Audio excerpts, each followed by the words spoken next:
Oh,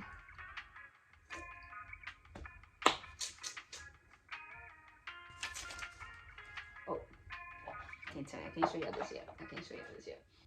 I think you've probably seen from the caption on this video what I'm about to talk about. It's whew, guys.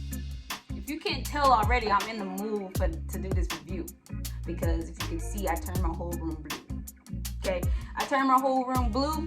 I got LED lights. I did put on my Awakening 222 merch. I did tell you about this. I got more merch coming, but I had to put this one back on because it has a sea turtle on it. So we're going way of the water today. It's like I'm in the ocean. It's like I'm in the water right now. I'm in the water. They've taught me the ways of the water, so I'm in it. You know what I'm saying? Like, why am I laughing so hard? Sometimes I crack myself up, but bro, we are going to get into it. I am not gonna play with y'all, okay? You see it? Okay. Wait.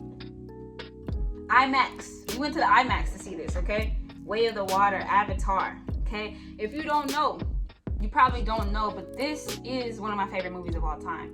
I always say Brown Sugar is number 1, okay? But number 2, right behind it, is Avatar. Top 5. It's definitely top 5 for me because, man, you gotta think about this. Oh, I'm looking at my notes, bro.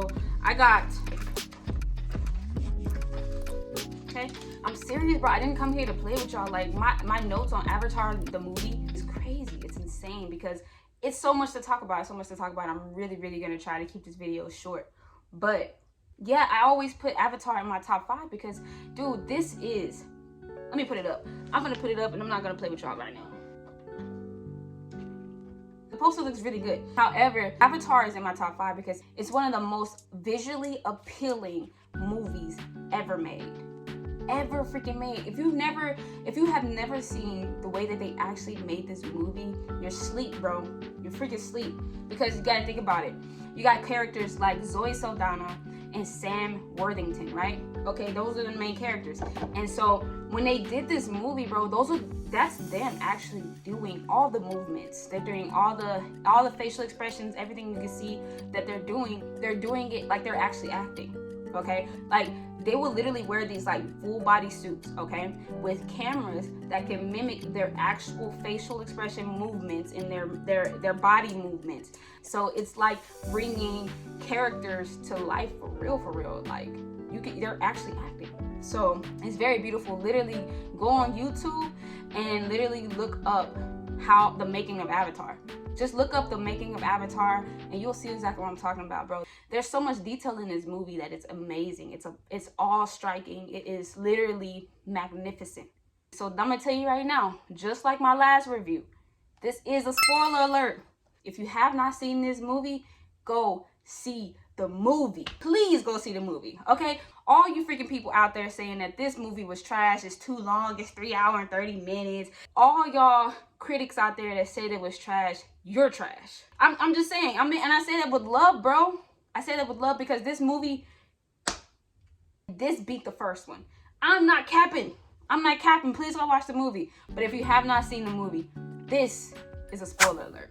All right, so Avatar 2, man, I loved it. It was so good, okay? It starts off kind of not recapping of what we had left off on, but it literally gets right into their new lifestyle, okay?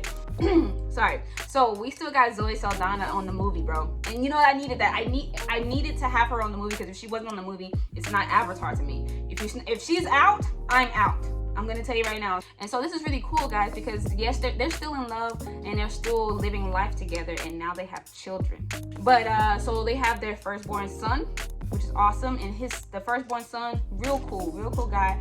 He looks just like Jake Sully, you know what I'm saying? So he's the one that looks just like him.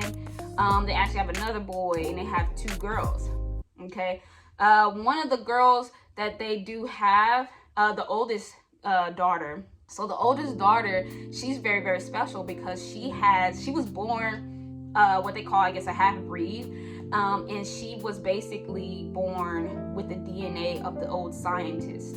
Okay, y'all remember the old scientist? In the first movie, she passed away, so they kept her body in like this contraption in water, but they did use the scientist's DNA to make the oldest daughter. So the oldest daughter is very, very special, and that reason will come later on in the movie, which I will tell you later. So they also have this kid, right, who's human, okay, but he grew up on the ship in the lab or whatever. His father is the colonel, bro. His father is the colonel. We kind of find that out a little bit later on. I'm kind of skipping ahead, but I have to say it like that because, bro, the colonel is back. Oh my God. And you know, he was a bad dude. That dude right there. Oh my God. He put a little fear in my heart sometimes, just because this dude is a savage, okay? But see, he's not back. He's dead, okay? Y'all remember how he died? Neytiri, she put the bow to him. She put like 3 into his chest, okay, while he was trying to kill her husband, all right? So she took him out, but he's back as an avatar. A freaking avatar. You want to know how? He's back because once they die, like once they on these missions, the sky people, they literally are out there living in this environment. So they know that eventually they might die out there in the field. So if they die in the field, they're like, they make these little memory cards of themselves. And they're like, if I die, you can watch these memories and I will be made again through these memories as an avatar. So this dude is literally a walking memory of the colonel. Okay, and you know, when he came back, it was crazy. He literally said his famous line that he said on Avatar 1. He's walking through, but they're all avatars now. All the bad guys that died in the first movie, they're back as avatars. So he's walking through doing his speech, and he's like, "We're not in Kansas anymore." Like, I was like, no freaking way, that's not him. Ain't no way that's him. And it's him. So he's back, and he's hyped now because he's like, oh yeah, I'm a memory, but like, dude, like, I'm the stuff now because I'm an avatar. So I got their strength, their speed, I got their height, got their hands, I got everything. So it's like, oh, he's times 10. He's times 10. So, and you know what he's coming for? He's coming to take out Jake Sully. That's his mission as a memory. Okay, so he's hunting the Sully family. So they're coming down, they're trying to find Jake. Okay, they're trashing and they're talking to people, they're like killing people to find Jake. Literally, they come through, and then, you know, the kids, it's so cool about Jake Sully's kids because they're just like him. Right? He became the person that just didn't follow the rules, but he has a good heart, great intentions. He always wants to help people, and that's all. His kids do the same thing, bro. Like the sons, they keep getting in trouble everywhere they go. They always get in trouble because they don't follow rules. But they don't do bad stuff. Technically, they don't go out there and kill, steal, and rob. They just go out there and they're trying to be warriors like their dad. They're trying to live up to the name. And they're good kids. They're just getting in trouble. They just do dumb stuff, okay? So while the kids are out there doing dumb stuff, the colonel grabs the kids, bro. He grabs the kids. He's about to kill them. He's like, Jake, come out. We about to kill your kids, okay? That's how savage he is. I'm telling you, the dude's nasty. So he's like, we're gonna kill your kids. You're gonna come out and battle me, or you don't surrender. But they, you know, Jake Sully and Neytiri, they're warriors. You can't just talk crap to no warrior like that. I'm gonna come through. I'm gonna fight you. And so they get away, but he knows Jake's like, okay, this dude's not gonna stop. He wants me. He don't want nothing else. He just wants me. So it's like, we gotta move. We can't live here no more. And it's like, what? If anyone has to leave their home, it'll be heartbreaking. So she's heartbroken. He has to de-rank himself. He can't be chief no more, so he gives it on to another guy they can trust, and they move. They gone. They fly away on their dragons. I don't know what to call them. I'm just calling them dragons, bro. So they leave, and they're on the move. They're literally seeking refuge elsewhere. Guess where they go? They went to my guys over here. You see what I'm saying? These people right here, the sea people, but they get accepted by the water people. And then the chief is like, dude, this is the chief right here, man. The chief, he's like, all right, my daughter's gonna teach you our ways. The daughter is teaching them their ways, right? Okay, and it's really, really cool because, first of all, this whole movie is intense for me because I have an extreme phobia of deep ocean. Like, on some, like, ancestors stuff for me, bro, because if you put me out there in the ocean, I'ma freak out. I'ma just pass out from just being out there in the ocean, bro, with no land. There's not, like, They be in the water. So I'm freaking out. But it was cool when they were teaching them their ways, because it's it actually kind of helped my phobia, to be honest, because they have to teach them to be calm. Because, you know, like I said, it's a certain thing when you in the water, everybody panics. I know for sure when I'm in the water, I panic if it gets too deep. So it's like, you have to be calm. They're teaching them how to slow their heart rate so they can be under the water for long periods of time. This is insane. Like, you know what I'm saying? Like, this movie has so much meaning. It has so much life references, and you can connect with this movie in so many different ways, bro. To just be serene in this water. You can't go in underwater and you have to be able to like slow everything down. It was very relaxing. It was very much, it taught me a lot about just, you know, life. Just by the way they were teaching them this water stuff. So cool. So cool. You gotta watch it, bro. Okay, so this is really cool. So they're going through life, right? And everything is good. But then the chief's son and all his homeboys and stuff, they started trying to punk the Sully boys. Okay, they tried to come over there. They're like, oh, y'all skinny, y'all ain't strong, and so the Sully boys, they end up fighting. Boom, they're like, oh, you think we you know what I'm saying? Like, we can't get with you? You think we can get with you, bro? Like, just because you swim don't mean we can't beat you up. And they getting jumped, but they really whooping everybody. They whooping them all. And so they get in trouble, okay?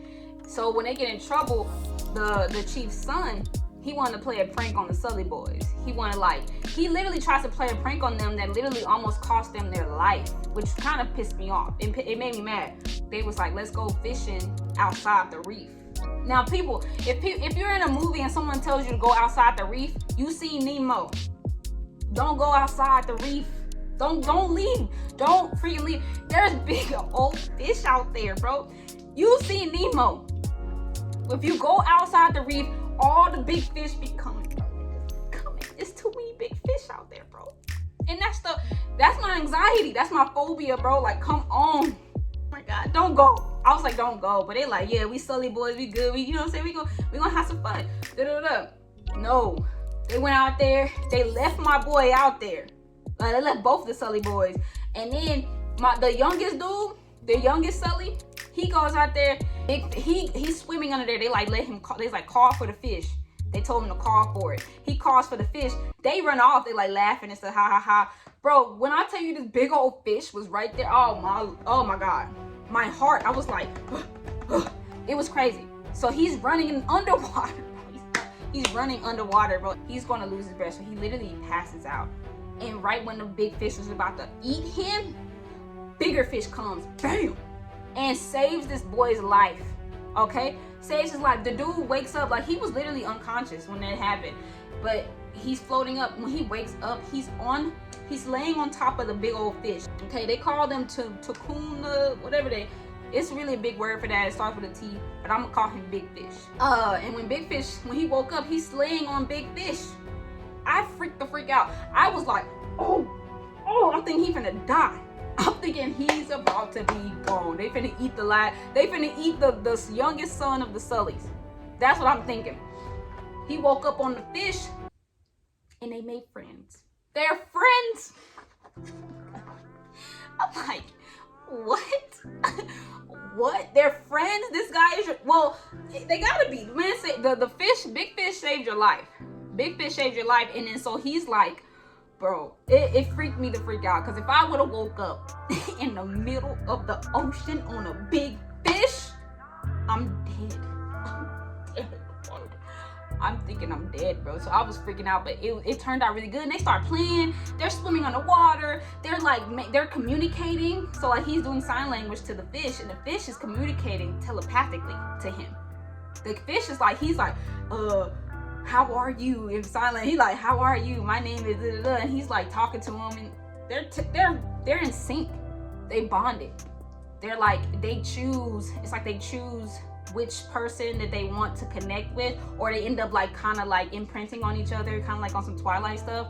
And so they imprint on each other, and they become spirit sisters and brothers. Okay, so the youngest brother of the Sullys, he connects with Big Fish, and him and Big Fish are, you know, brothers in a way, right? See, those fish are not killers. Okay, that's the legend. But the fish that he connected to, Big Fish, he's a killer, but he has a good heart, just like him. It's the same crazy thing. So he got outcast. He's outcast from the rest of the clan. So that's how they end up connecting, because they're both outcasts.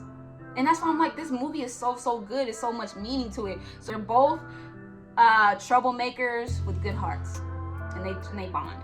Okay, so he gets in trouble again, and he's grounded. Okay, but even through him being grounded, they're moving through life. They're still showing us like how they're getting trained through the water and things like that. It's really cool and it's fun. And while they're getting trained by the chief's daughter, she starts liking the youngest Sully boy. You know what I'm saying? They keep bonding, but they're very respectable about it. They do not they're still kids, so they don't get too crazy. You just see that they're flirting, they're getting more closer to each other, and they're sharing things with each other, and they're going through life together. So it's really cool to see, and you know, that's their dynamic, which is kind of funny because it still has symmetry, like I told you, to the first movie. So the first movie, you know, Jake Sully, when he becomes an Avatar, he's the outcast. He's an alien. He's not accepted by the Omotikai clan. And so he starts bonding with Neytiri, and Neytiri's a native. See, Neytiri is the chief's daughter too. So an outcast and the chief's daughter bond on the first movie, and the same thing with his son. An outcast bonds with the chief's daughter. It's beautiful. We all love that kind of story. It's like Romeo and Juliet. It's like, you know, the Titanic. It's like all the movies that we love where, you know, the bad boy gets with the good girl who's protected by her family. Beautiful. Love the symmetry of this movie. Okay, I'm trying to move fast now. One day while all the kids are playing, the one who's the scientist's daughter, she's this is the reason why she's special.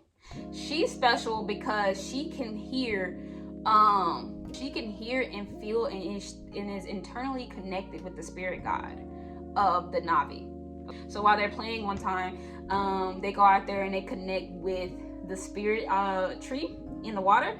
So when they connect with the spirit tree, she has a seizure because she's just overwhelmed by her connection to the god. And when they take her back home to get fixed or try to like find someone to cure her, they call some more scientists. And so once they doing that, they got tracked.